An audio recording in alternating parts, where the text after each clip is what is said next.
el origen del hombre sigue siendo un misterio. La paleontología depende en gran medida de la casualidad, del hallazgo fortuito de un hueso, de un trozo de cráneo, de un diente.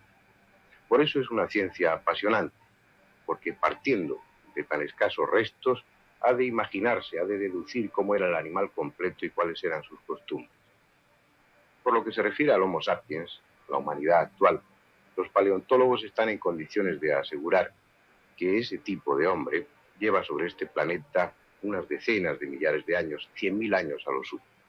Se han encontrado también restos de hombres más toscos, con menor capacidad craneana, lo que significa que teóricamente eran menos inteligentes, pero que caminaban erguidos y manejaban utensilios, como el Homo erectus, el Homo habilis, el Australopiteco, posibles antepasados nuestros que vivieron hace 2, 3, 4 millones de años. Así pues, plantear la posibilidad de que hace 100 millones de años existieran criaturas inteligentes de aspecto humano y avanzada tecnología puede parecer el más grande de los disparates. Sin embargo, es posible que tal cosa sea cierta. Este programa va a tratar sobre ello. Hace 22 años y un poco más, un amigo mío que a su vez era mi enfermo, me obsequió una piedra para que la usara como pitapapel sobre mi escritorio. Al observarla me di cuenta que se trataba de un animal extinguido. En este caso, el animal era un pez. Era evidente que hallar en una piedra un grabado de una figura de un animal prehistórico extinguido hacía millones de años era un hecho histórico. Aparte de que yo era arqueólogo, médico, sabía además que nunca habían habido piedras grabadas ni en Ica ni en el. Esto me intrigó muchísimo y le pregunté de dónde han salido. Entonces me dijo, estas piedras habían aparecido 6 años antes del momento que él me las obsequió. Y las habían visto todos los arqueólogos del Perú, incluso extranjeros. Pero como las figuras que aparecían o eran muy antiguas como estos animales extinguidos, o eran algunas inentendibles, eran otras que en realidad parecían muy modernas, como por ejemplo instrumentos que son recientes, todo esto los hizo dudar y pensar que estas piedras estaban recién hechas por las mismas personas que decían que las habían hecho. Esto yo de entrada me di cuenta que no podía ser. Y comencé la investigación.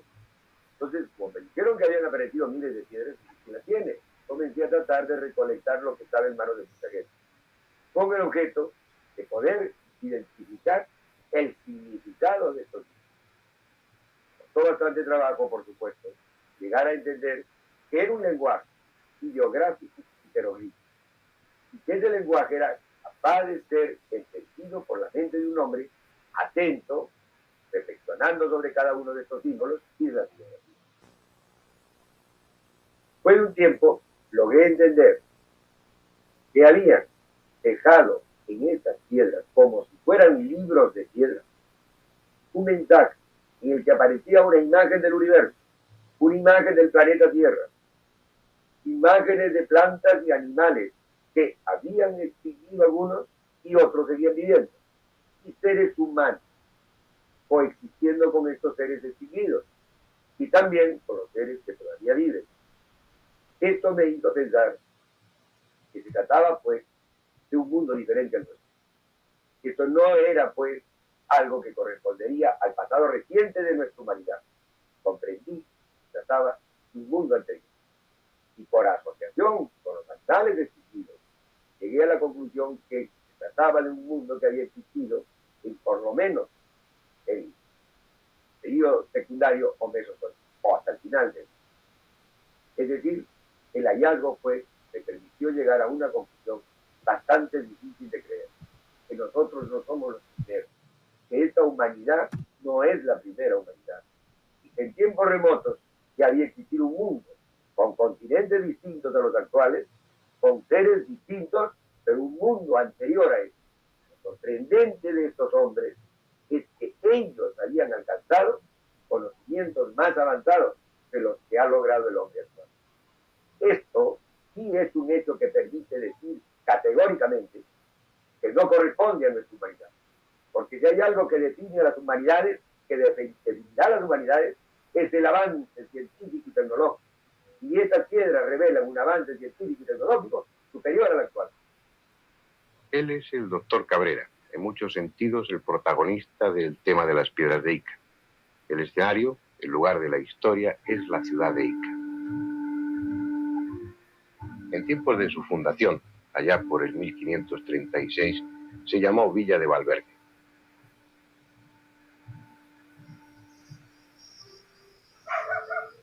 Poco queda de la ciudad original.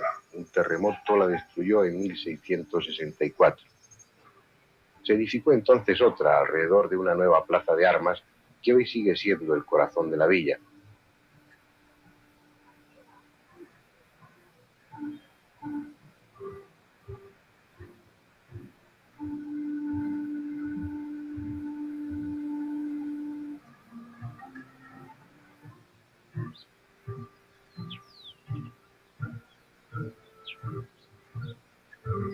Dicen que en torno a ella hay una constante primavera. Tal vez por eso no ha dejado de crecer en estos últimos siglos, aunque con algún sobresalto que otro.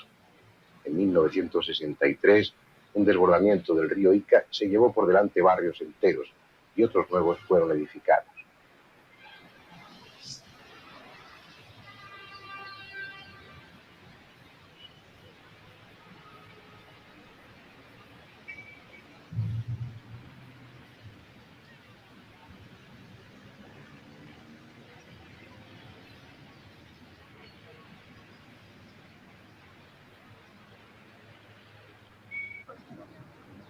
Pero la plaza de armas permaneció indemne. Es en ella donde el doctor Cabrera tenía su consulta, transformada hoy en almacén museo de las piedras.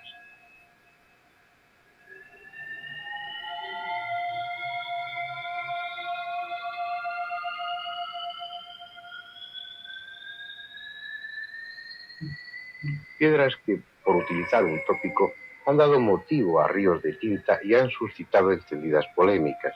Y no es para menos.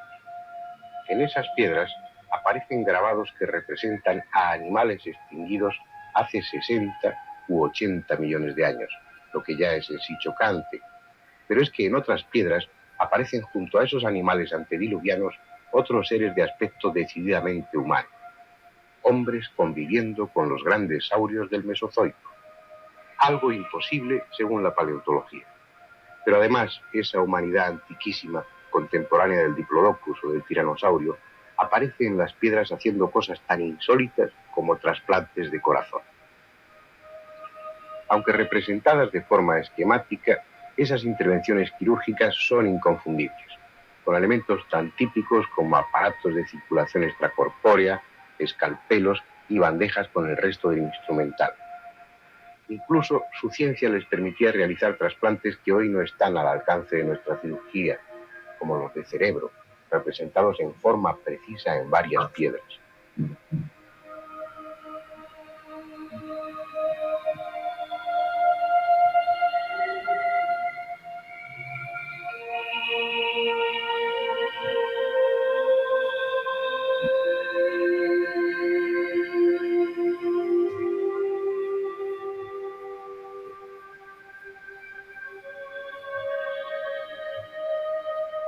En otras, esos presuntos humanos del Mesozoico se dedicaban a tareas igualmente avanzadas, como a observar el firmamento a través de un telescopio.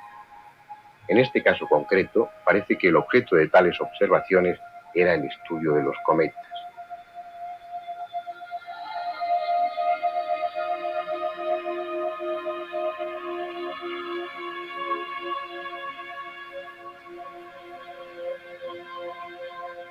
Por si fuera poco, en otras piedras puede verse lo que probablemente era la Tierra de aquella época remota, con unos continentes de forma y distribución muy diferente a la actual, en los que están representados hombres de distintas razas y animales actuales y extinguidos.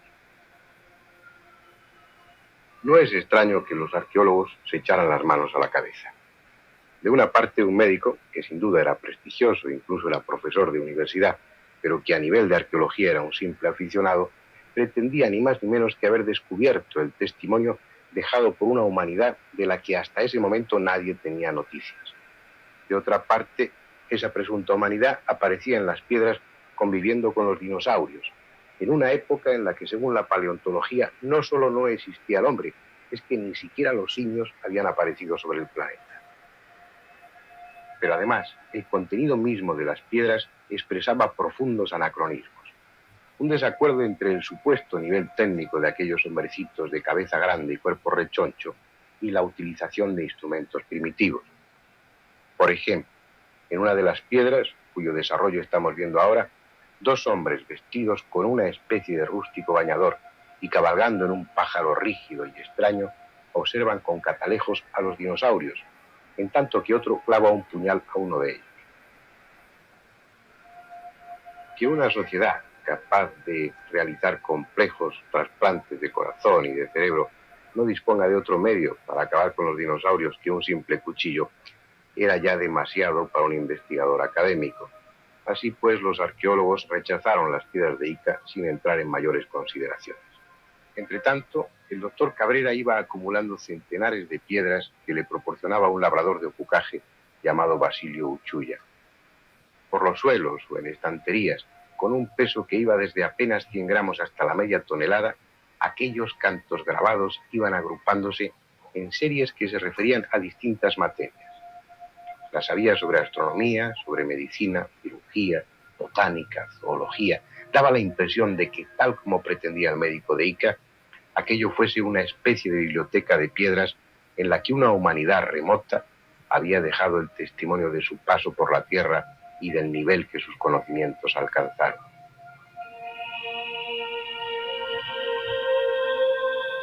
Y probablemente el doctor Cabrera habría seguido acumulando piedras sin más, de no ser por una noticia que se publicó en diciembre de 1974 por un periódico de Lima. En ella un autor francés, Robert Charroux, daba información sobre el tema de las piedras, calificaba a Ica como cuna de la humanidad y decía que Cabrera era algo así como el mayor revolucionario de la historia de la paleontología. Así pues, los periódicos enviaron sus reporteros a la pequeña ciudad y Cabrera y sus piedras pasaron a las primeras páginas. La reacción oficial no se hizo esperar y a las pocas semanas se desató una auténtica persecución contra el médico. Se ridiculizaron sus piedras y se afirmó que todo era un fraude. Los campesinos que proporcionaban los cantos grabados a Cabrera fueron interrogados por la policía y el principal proveedor, Basilio Uchuya, confesó que era él quien las grababa. Los arqueólogos respiraron aliviados y sobre la cabeza de Cabrera cayó el descrédito. Y ahí habría terminado la historia de no ser por la tenacidad del médico de Ica y porque a muchos no nos convenció la explicación. Había demasiados puntos oscuros. El primero de ellos es el enorme número de piedras. Cabrera posee en su museo unas 15.000, pero hay además otros coleccionistas y un número considerable de ellas han salido del país como souvenir. Hablar de 35 o 40.000 piedras no es exagerado. Y no todas son pequeñas. Muchas tienen gran tamaño y no están simplemente grabadas, sino que han sido labradas y pulidas para que las figuras queden en relieve, lo que implica un trabajo abrumador. Según se dijo entonces, hubo dos personas que fueron las principales autoras de las piedras, Irma Acapana y sobre todo Basilio Uchuya, lo que permite deducir que comenzaron a grabar las piedras durante su tierna infancia, y aún así dudo que les hubiera dado tiempo a hacerlas todas. Por otra parte, ante nuestras cámaras y por primera vez públicamente, Basilio Uchuya dio otra versión de los hechos.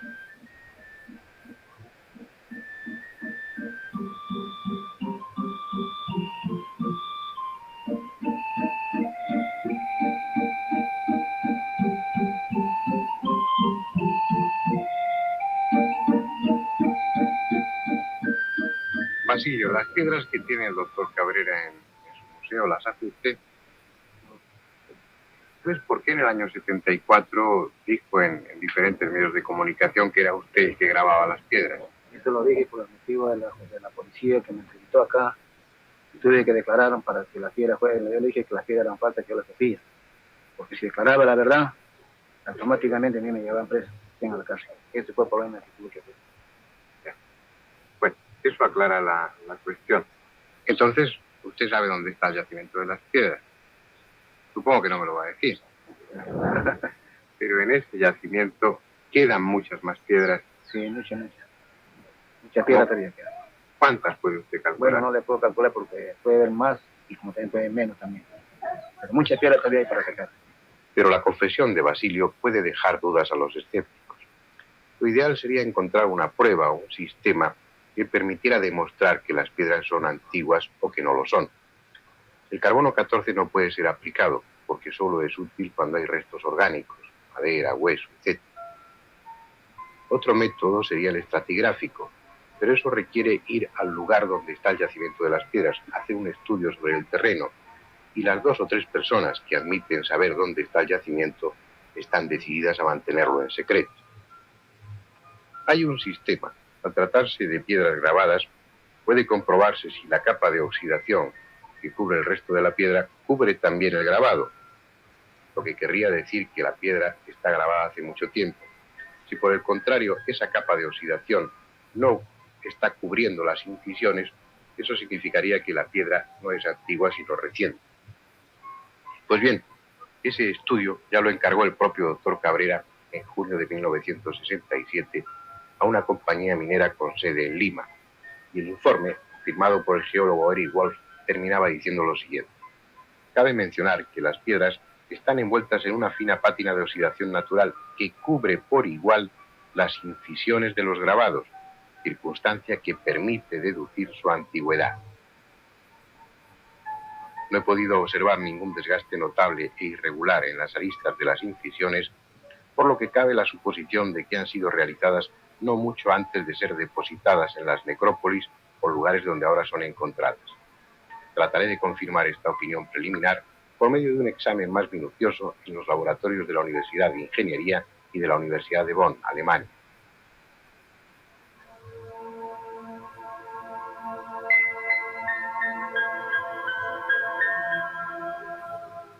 El 28 de enero de 1969 llegaba ese segundo informe, firmado por el profesor French de la Universidad de Bonn. En él se decía que esa capa de oxidación efectivamente cubre por igual la piedra que las incisiones, lo que quiere decir que las piedras no son actuales. Lamentablemente, este método no permite determinar hasta qué punto son antiguas, simplemente que tienen una relativa antigüedad. Así pues, puede que haya piedras actuales grabadas por los campesinos de Ocucaje, pero también es cierto que hay además piedras antiguas. Pero no solamente cuenta la antigüedad, también cuenta el contenido. Las instituciones oficiales se sintieron muy satisfechas cuando Basilio confesó que las hacía él y que los aurios los había copiado de un libro del colegio de sus hijos. Y uno no entiende que los arqueólogos se conformaran con esa explicación, a no ser que estuvieran deseando dar un carpetazo al tema. Porque en centenares de piedras hay una gran variedad de animales del Mesozoico, muchos de ellos en diferentes fases de su evolución, hasta el punto que puede deducirse al observar los grabados que algunos de esos tipos de saurios no se reproducían como reptiles, que es lo que la paleontología afirma, sino como anfibios.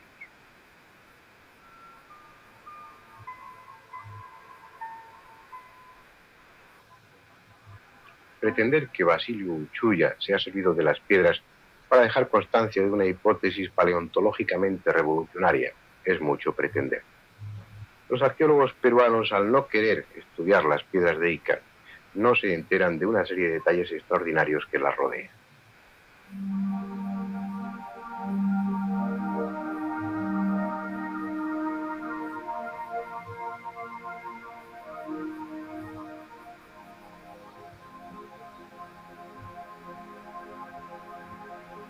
Uno de los inconvenientes de las operaciones de trasplante es el peligro del rechazo.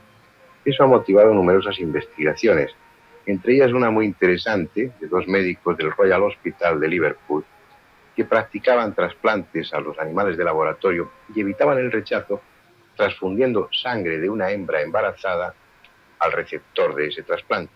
Eso tiene un fundamento. Durante el embarazo, la hembra está alojando un organismo distinto, el feto, que tiene un código genético diferente y sin embargo no lo rechaza.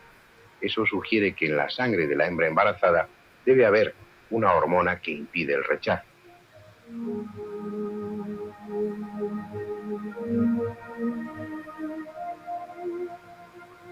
Ese trabajo fue publicado en revistas especializadas en 1980. Pues bien, entre las piedras que conserva el doctor Cabrera en su museo, hay varias de trasplantes en las que al receptor se le está perfundiendo sangre de una mujer embarazada. Yo he visto esas piedras en 1978, 2 años antes de que se publicase el trabajo de los científicos ingleses.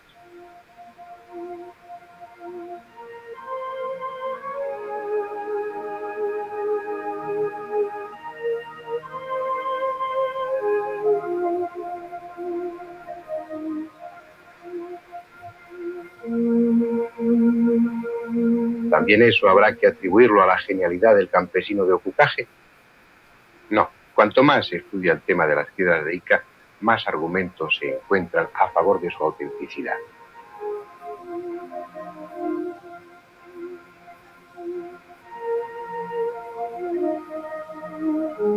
Y eso es algo alucinante, porque representa el testimonio dejado hace 100 millones de años por otra humanidad que, en trance de desaparecer, quiso dejar a otras posibles humanidades de su futuro el mensaje desesperado de su existencia.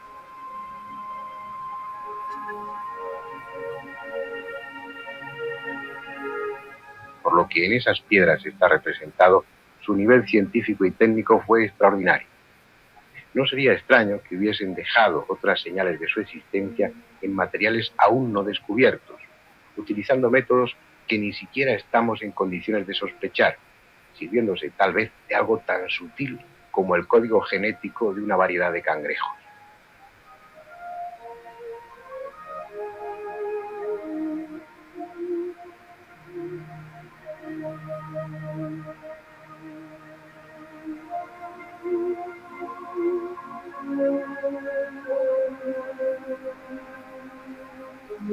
¿Quién sabe?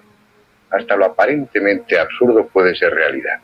Las piedras de Ica son una buena prueba de ello.